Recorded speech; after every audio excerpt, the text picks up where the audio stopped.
The Saskatchewan Roughriders wasted no time setting their course for 2024, announcing a 3-year contract extension for general manager Jeremy O'Day, while also letting Craig Dickinson know he will not return as the team's head coach. Were either of these decisions a surprise? No on Dickinson. I think it's pretty obvious when you lose your last 7 games in a row in 2 consecutive regular seasons, missing the playoffs, that you're not going to be back.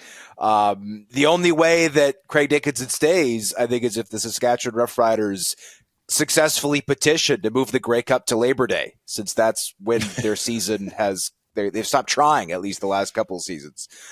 But the surprise is Jeremy O'Day being back and reportedly on a 3-year deal, as Craig Reynolds, the club's CEO and president, revealed during the press conference. I mean, O'Day has seen this team consistently perform worse and worse since he took over the job following Chris Jones' departure to the NFL, following the 2018 season.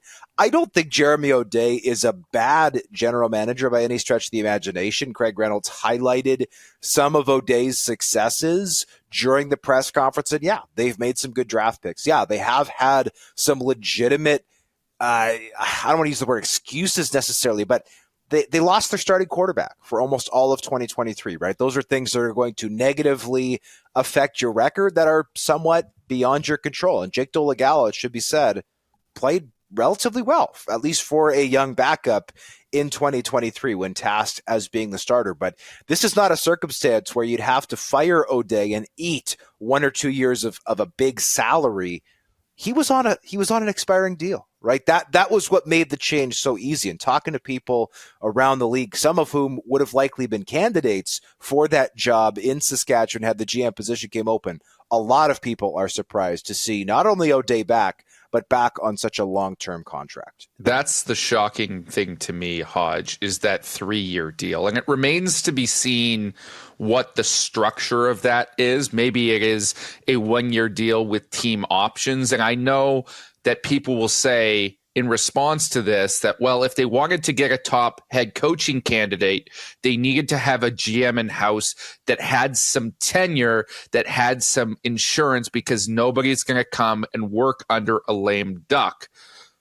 But it was so easy at this stage to move on from Jeremy O'Day because of that expiring contract. There's no ramifications whatsoever. You say, see you later, and you get another top candidate in-house. Now, you're in a situation potentially where if this team continues to struggle and you do have to move on from Jeremy O'Day, that you're going to be on the hook for that salary under the CFL's football operations caps for not 1, but potentially 2 more years after next season. To me, that is a horrific decision by Riders management. They needed to either move on entirely or, at the absolute worst, give it a 2-year deal. A 3-year deal is unconscionable to me.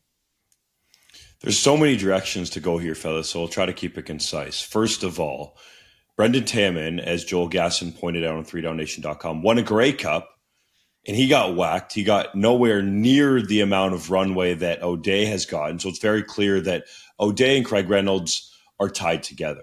However this goes, good, bad, or ugly, these two guys are in it together.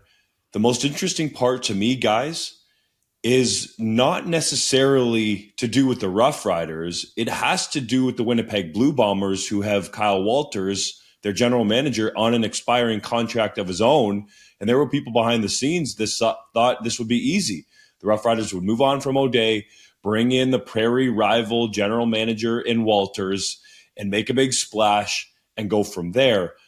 That has not obviously happened and won't be the case. And I think things are getting very weird in Winnipeg. Back to Saskatchewan, though, I do think O'Day has made some very solid draft picks, some good free agent signings. Sean Bain Jr. would be one of those. But he's got to get this right this time. He gets his, quote, pick of the litter in terms of who he's going to bring in as a head coach. I would imagine he's going to want a guy that is somewhat controllable and not arrogant. I've heard a lot of buzz about Scott Milanovic behind the scenes. The one kind of dark horse name I'll throw out there, guys, I know we were talking about this in our chat group the other day, And I think it's possible, even though it seems kind of wild to me, that perhaps Ken Austin is in the mix. O'Day has a lot of respect for Kent Austin. He was the head coach of that team in 2007 that won a Grey Cup. And Jeremy O'Day played on that team, got a ring with the Roughriders. So I think there's some legitimacy to that. There's some people out here talking about Henry Burris. And although we know he's great in front of the camera and from a CEO head coach kind of perspective, he's been talking about that on Twitter a little bit.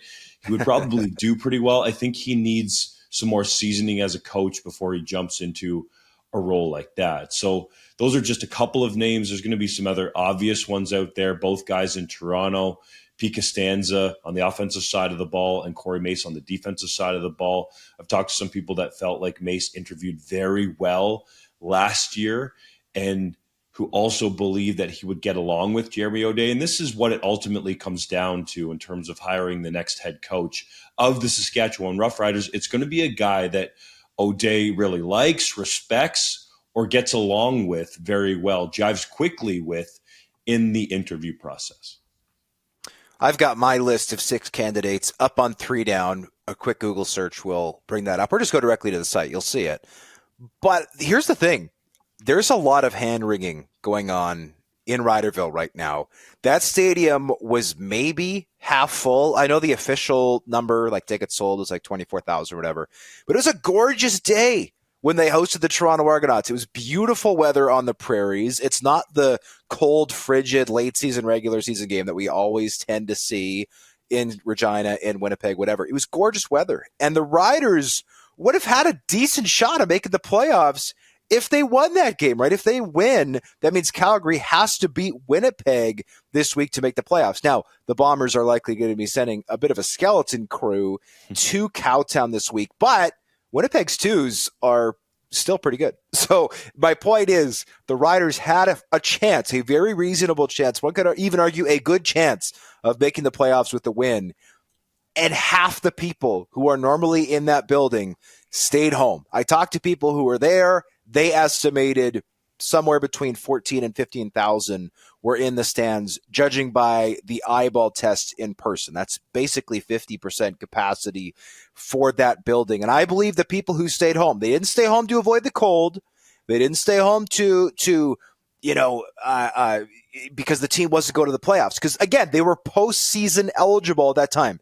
They stayed home as a protest against what this organization has been the last few years and wanting change. Based on the outpouring on social media that I've seen, fans have not gotten as much change as they wanted. They wanted to see O'Day gone and possibly even Reynolds gone. And I'll say this, if the Riders come out and start next season 4-0, all of these people are going to be back in the stadium and happy campers. But my point is, if you're Jeremy O'Day or Craig Reynolds, you know that you have to get not a double, not a triple. You have to hit a home run with whoever you hire as your next head coach. Because if you get off to a slow start next season, that's the one thing the Riders have done both of these last years is they've gotten off to strong starts. If you don't start strong in 2024, you are going to have not just a bunch of upset fans, but you're going to have a bunch of empty seats. Not in week 20. At the end of the year, you're going to have empty seats in the middle of summer when that team makes a bunch of its money. Only thing I'll disagree with you on, Hodge, is I don't think 4-0 to start next season matters in the least because fans have been through this before. As you mentioned, the last 2 seasons, fantastic starts for the Saskatchewan Roughriders, 4-1 and I believe 4-2 this season.